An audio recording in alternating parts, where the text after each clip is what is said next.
no final de ano, que era a quitação dessa emenda parlamentar. Então ela era usada como um instrumento de barganha política, tá? No final de 2015, um projeto de autoria do vereador Afrânio, que nós participamos também, vários vereadores participaram, nós conseguimos aprovar o orçamento impositivo, em que todas as emendas de todos os vereadores, ou elas são cumpridas de todos, ou elas não são cumpridas de nenhum. Não tem como escolher de qual vereador vai pagar, de qual não vai. Então foi uma forma de igualar, né? E aí, com base nesse orçamento impositivo, foi que surgiu o OLP.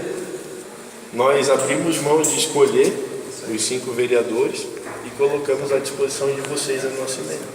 Então vocês é que vão dizer.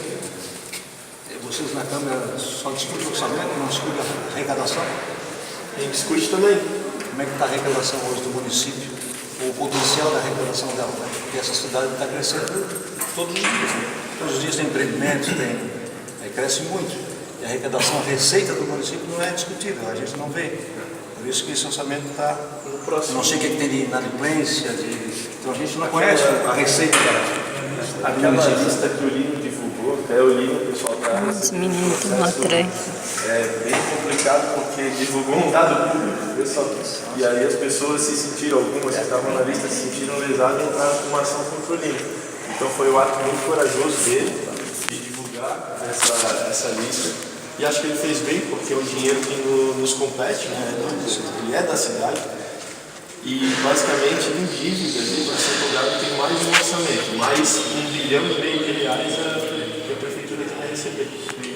Então essa é a realidade do município. Tem uma outra coisa que vai ser aberta no próximo ano, que é a CPI das obras irregulares. A Floran e a SMDU, elas pegam as obras irregulares, vão lá, embargam, fazem o auto de infração, depois fazem a multa. Num determinado estágio dentro da prefeitura, essa multa ela não vai adiante, ela cai no arcabouço. Eu descobri quinta-feira, tem 5 mil processos só dentro da Floran, de multa. E aí varia de multa de R$1.000 até multa de R$100.000. Então ela cai dentro desse arcabouço, some e ninguém paga, prescreve. Se vocês abrirem o Diário Oficial do dia 17 desse mês de novembro, vocês vão ver que teve 30 processos que prescreveram de multas só da Floran. Aí na SMDU parece que tem mais 9 mil processos, também com multa. Então tudo isso é arrecadação do município. Se o município multa e ele mesmo não coloca, não escreve em dívida ativa ou não abre uma ação judicial, o município está abrindo mão de receita. Isso é um crime. É improbidade administrativa. Pedrão, isso eu já tinha até conversado com o pessoal lá. É o seguinte, cara, a gente precisa no município, isso é uma coisa de justamente transparência. Existe uma lei federal que é a Lei de Informações Ambientais. Todo tipo de auto de infração, multa recorrente, isso tem que ser colocado em diário oficial do município. Isso qualquer município que faz parte do Cisnama, ele tem que fazer isso e tem que colocar à disposição essas informações. Por exemplo, a Monfam pediu essa informação, nós mandamos um documento para saber em determinado período quantos autos de infração foram feitos aqui na região, eles têm que fornecer essa informação.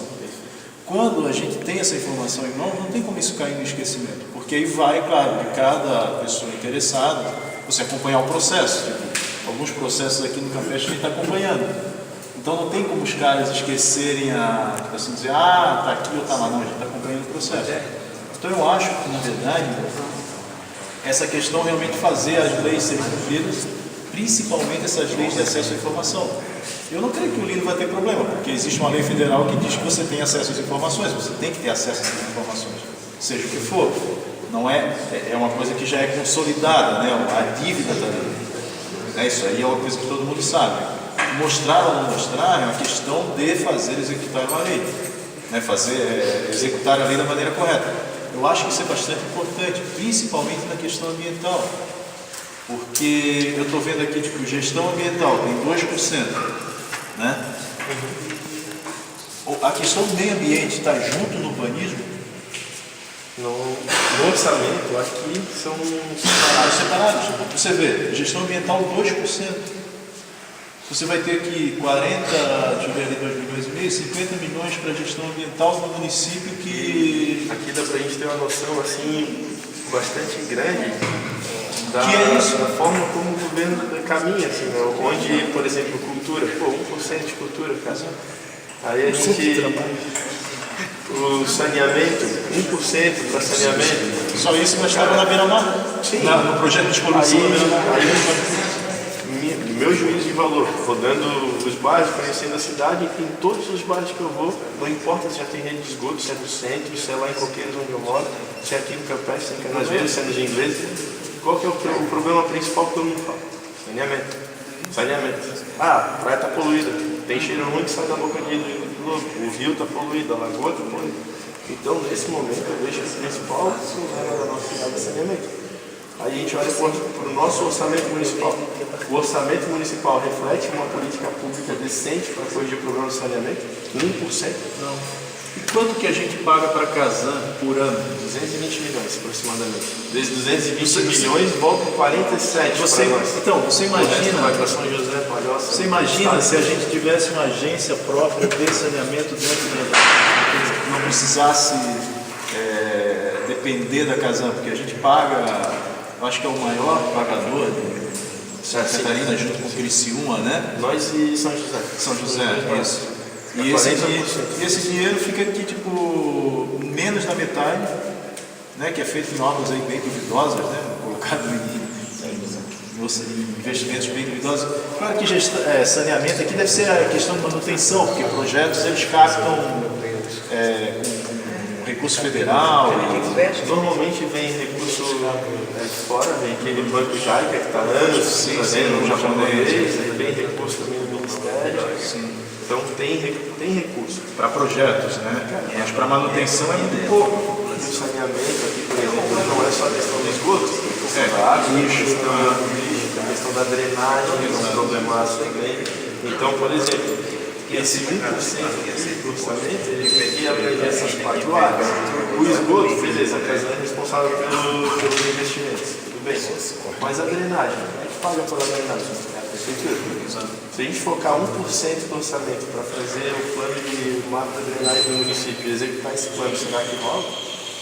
Eu acho que não. O dinheiro vai só para as oficinas. O dinheiro vai só para as oficinas, para organizar as oficinas. Mas esse é todo o recurso? Ou vem recurso extra, esse orçamento, para, por exemplo, saneamento? Aí vem uma parte, por exemplo, da Casan, ela pode captar recurso. Vou pegar empréstimo com um banco japonês para fazer a estação do Rio Tavares. Vou buscar um edital que abriu no Ministério. Então a Casan, como ela é a operadora do sistema de esgoto e de água, ela tem que ir em busca disso. Nesse caso de água e esgoto, o município faz o quê? Ele só regula. Casan fez que cumprir a meta tal. Só que isso também não está sendo feito. Tanto que o plano municipal está sendo reformado. Esses valores servem para várias das rubricas, vários dos itens. Então tudo que tem dentro de saneamento, por exemplo, a drenagem urbana está dentro de saneamento. Sai daquele valor. Então, mas cultura, por exemplo, a gente depende desse 1% do orçamento. Esse 1% do orçamento. Então, eu quero fazer, por exemplo, um documentário sobre Florianópolis, quero fazer um festival de música, quero fazer teatro no bairro, boi de mamão na praça. Sai desse 1%.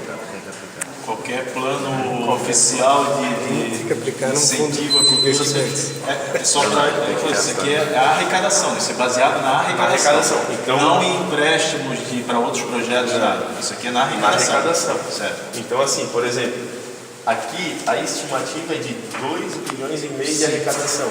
Tá? Aqui está 2 milhões porque é do LP, mas está 2,5 milhões que foi estimado, superestimado. A arrecadação acredito que fica em torno de 1,6 bi, tá?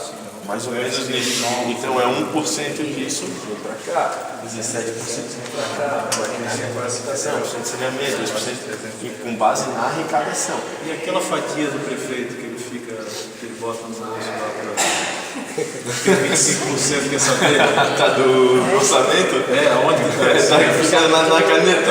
Assim, ele bota o cheque no bolso, e fala assim, hoje eu vou dar pro meu amigo lá depois porque falam bem de mim. Tem assim, pessoal. Hoje nós temos aqui com o LP 0,1% do orçamento na mão das pessoas, né? O prefeito tem na mão dele 25% do orçamento para ele mudar como ele quiser. Então, se ele quiser botar, desse 25% eu quero botar um pouquinho mais para a cultura, eu quero remanejar para a educação. Não é que ele tem um dinheiro reservado, ele tem a prerrogativa de alterar esses percentuais em até 25%. Ou seja, é 1/4 do orçamento da cidade, não da prefeitura, não da Câmara, não do prefeito, não dos vereadores, mas sim o orçamento de todos nós. 1/4 está na mão do prefeito, então é um poder muito concentrado, sabe? E a Câmara vem ao longo do tempo aumentando esse cheque em branco. E os prefeitos têm. O César Souza também teve essa prerrogativa. O Jean também está tendo essa prerrogativa. Então, o percentual até acho adequado, uns 10%, por exemplo, sem mudar sem autorização legislativa. Mas precisaria ter amarras mais fortes, sabe? Ao ponto de vista, olha, tem que ser publicado, amplamente divulgado, alteração. Hoje altera, ninguém sabe como alterou, e aí quando a gente vai pegar isso aqui para fiscalizar, lá, prefeito, na lei aprovada era 17%, mas tu executasse 14%, faltou 3%. Não, é que esses 3% eu remanejei para cá.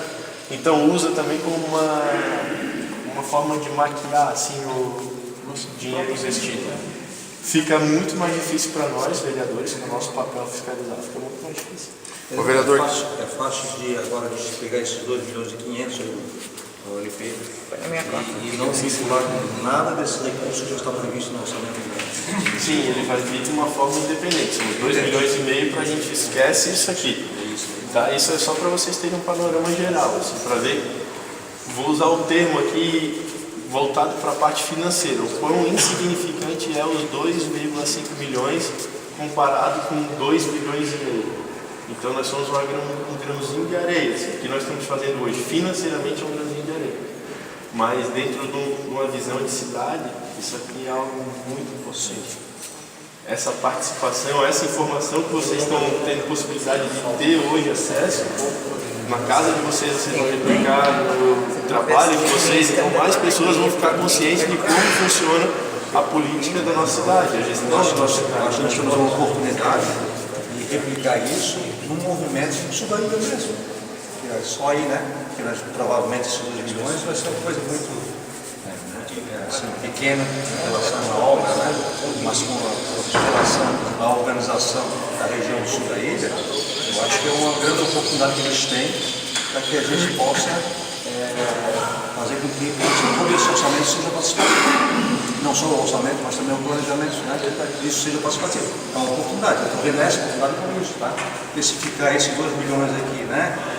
Colocando, assim, especificamente no local, isso vai ser diminuído, a gente não vai saber, e a prefeitura ainda vai dizer que ela aplicou ali, né? Naquela região. Então tem que ser uma coisa muito bem estratégica, bem pensada no movimento, para a gente saber que não podemos olhar agora para o mundo. Nós temos que ver toda a região do sul e a oportunidade de criar um movimento na região do sul da ilha, né, em torno de avançarmos, de esforçar um orçamento participativo na cidade. Jacó, eu acho assim, ó, eu acho que pegando essa sugestão do Jacó, que eu acho que é por aí, esse 2,5 milhões, eu acho que pode ser utilizado com essa estratégia de tornar esse 2,5 milhões significativo ao ponto do próprio prefeito e da gestão municipal perceber que o objetivo traçado com a aplicação desses 2,5 milhões vai representar uma necessidade do apoio do administrativo. É pequeno, mas depende da forma como ele vai ser aplicado, e eu acho que aí a gente tem que ter um foco para não só atender, no meu ponto de vista, eu acho que tem que atender todo o sul da ilha, independentemente do que vai ser feito. Mas essa ação, ela tem que representar esses 2,5 milhões, ele tem que se multiplicar. E ele tem que ser muito focado e muito objetivo, para que ele seja visto como uma oportunidade, que seja politiqueira do outro lado, mas que obrigue o prefeito, a administração do orçamento maior, a repassar uma parcela dos 25% para incrementar esses 2,5 milhões que está sendo colocado. Porque assim, uma coisa é você usar esses 2,5 milhões para atender pequenas necessidades localizadas ou de uma forma geral, mas que não represente